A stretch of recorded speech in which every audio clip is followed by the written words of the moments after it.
Hello everyone. Thank you so much for joining me for this month's astrological transits for the month of July.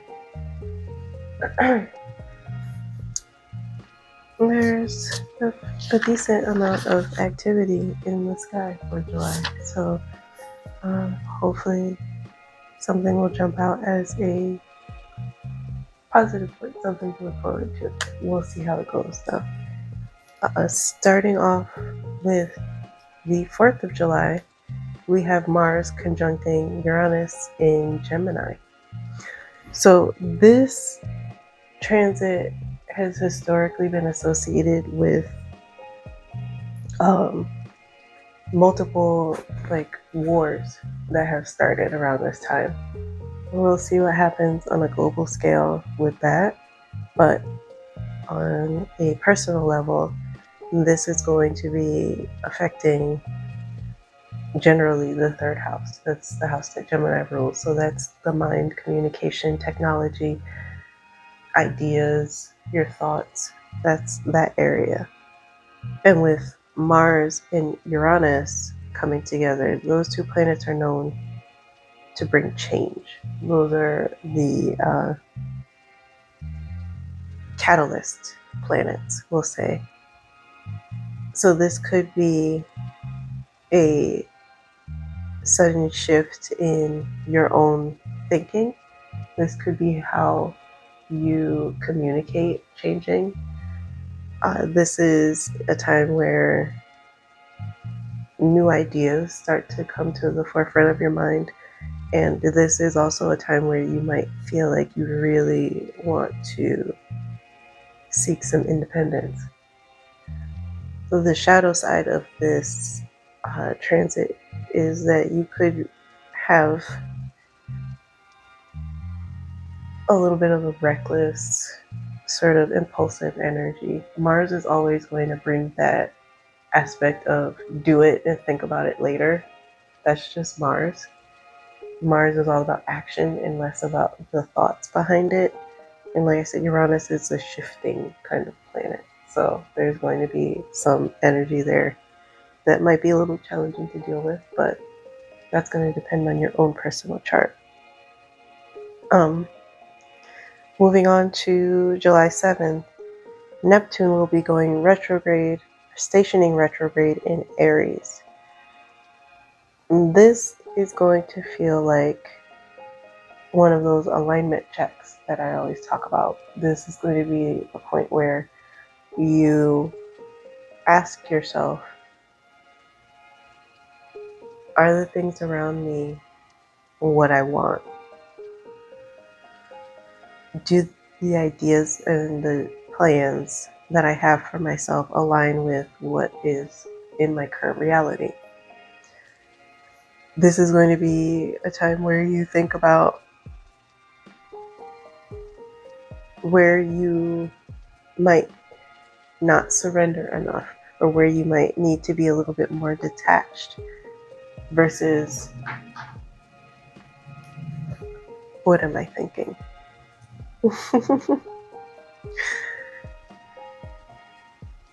This is about being realistic about where you are and the things that you want, and if there is what that gap between the two looks like, and maybe closing the gap a little bit more.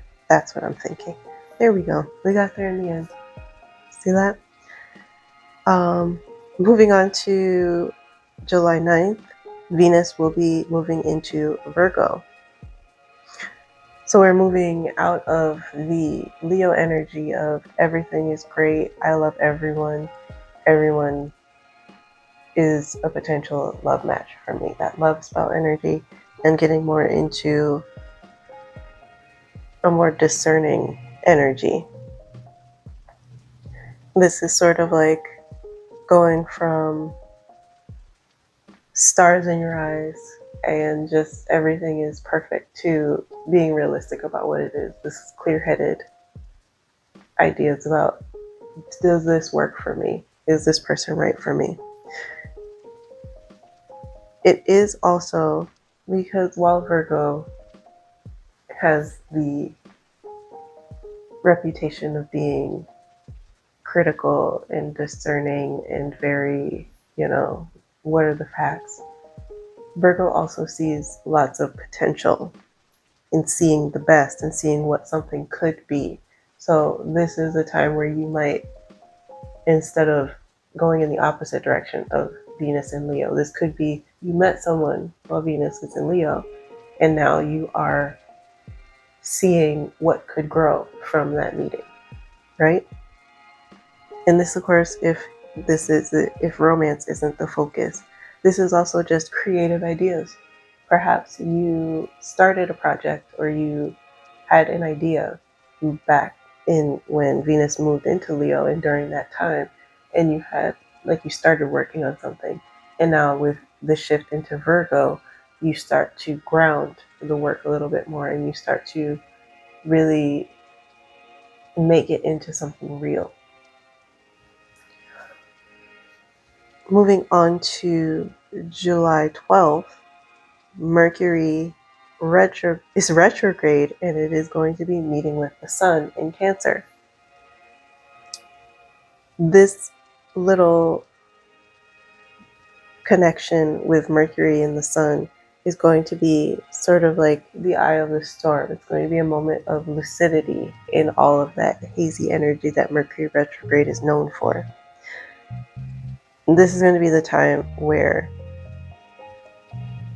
you've been confronting the past, especially with that Cancer energy. That's your home and your family, and like what makes you feel safe and stable. And you are taking all of those thoughts, and now there's going to be a moment where you say, is this in alignment? Is this what I want? Does this match up? Do I want to continue this? Do I want to bring this back into my life? Is this something that I'm missing? And that's going to be that Kazimi. Anytime that any planet meets the sun is a spotlight for whatever that energy is. And so, like I said, Mercury's retrograde, it's sitting in Cancer, and there's that home, family. This could also be like a maternal energy. So dealing with your own mother, your grandmother, all the past female energies in your life, and even your own self in that maternal aspect.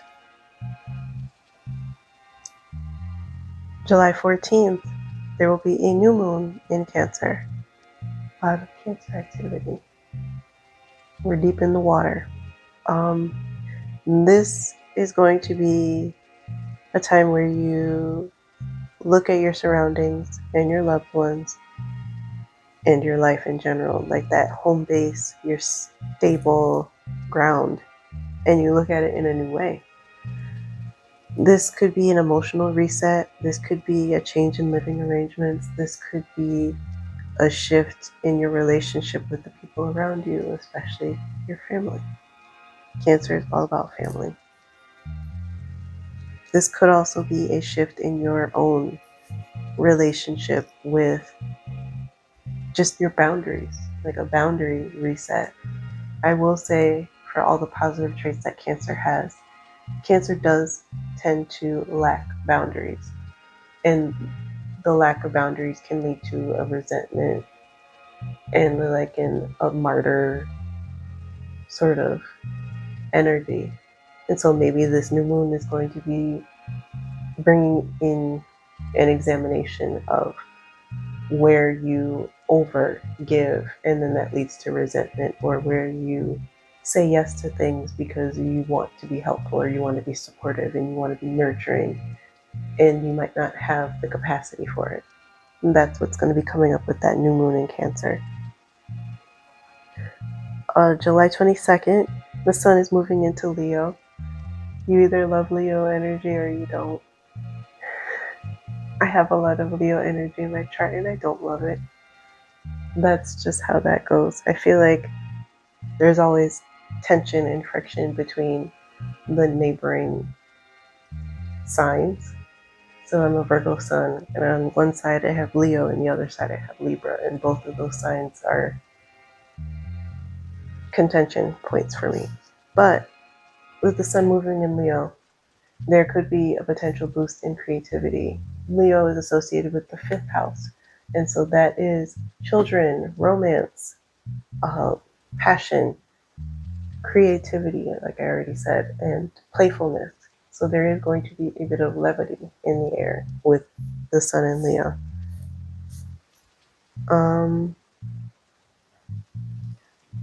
July 23rd, Mercury will be stationing direct. There is still that 1 week shadow period, so we won't fully be out of the Mercury retrograde energy until early August. But with that stationing direct, there is going to be that slow progression towards forward movement, which means we will be feeling a lightening of the energy in some way. And we might even be able to start to reach back to the Kazemi, whatever came up during that Kazemi, and start to build a groundwork towards moving forward from whatever came up at that time. July 26th, Saturn will be stationing retrograde in Aries. So with Saturn in Aries, we have been dealing with that push-pull between Aries wanting to do things and just move forward and make progress and get things going, and Saturn saying, you can do that, but you need to do it right. And if it's not right, we're going to go back and do it again and again and again. And so Saturn stationing retrograde is going to pull back on that Aries energy even more and emphasize patience, deliberate action, and reflection before doing anything. So this is going to potentially feel like a slowdown, an even further slowdown, and a really, like I said, deliberate time. So this is going to be a time where instead of doing, we're planning, we're laying out the groundwork, we're looking at all of the details and making sure our T's are dotted and our I's are crossed, right? That's just the energy of Saturn. On the 29th of July, we have two things happening. We have a Jupiter Kazemi, which is happening in the sign of Leo. This is going to be a time where you are being asked to listen to what your heart is telling you to do and trust that what it says at this time is what you need to be focusing on. It's what you need to do. It's right. This is about tuning into that inner voice. I know a lot of astrologers have talked up Jupiter and Leo as like the luckiest time and it's going to be a great thing. And that can be true for some people. And with the sun highlighting that energy, it's going to be magnified even more. The sun rules Leo. So this is an even more powerful transit. And it's either going to go, it's going to go one way or the other. So anybody with fixed signs, you're going to feel this. Obviously, Leo.